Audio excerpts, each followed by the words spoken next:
after that, it also gets very telling on like what the gaps are, or what's missing. And if you want to retire with 50, but the ideal starting point, or the maybe even mandatory starting point of your pensions is only 67, then there is this huge gap, just like the x-axis in terms of years. But what you also see, and I believe you also only see that with us at the moment, is then the gap towards the actual money over time. Maybe you start with like a less of a gap, but then because of inflation and you want to keep your living standard, that gap still increases, because you need more money when you're 90 years old, when things are more expensive than when you're 60 years old and things are cheaper, right?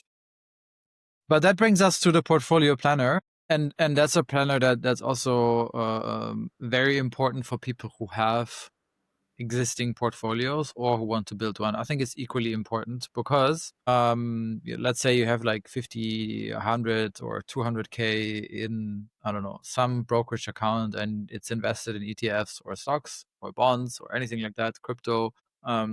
And maybe you keep even adding money to that. You still need to figure out eventually like when and how to take money out, right? And that's a very, very important part of financial planning, is to say, have some hypothetical growth rates, usually based on historic ones, and then you can obviously be more conservative or be more aggressive with that. See how your portfolio grows over time. But then also, depending on when you want to take money out, you can define that age, define what sort of so-called withdrawal strategy you want to use for each of the portfolios. And then really sort of map that and say, okay, you know what? When I'm 55, I'm going to start taking money out of here.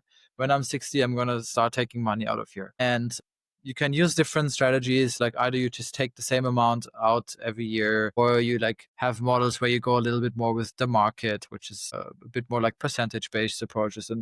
And all of that education comes with the planner. So that's also something that that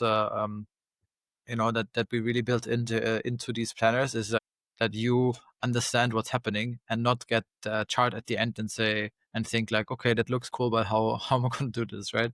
And how does it work? So that's the portfolio planner, and that's then also added to your independence chart, and sort of the second thing that then goes behind the line.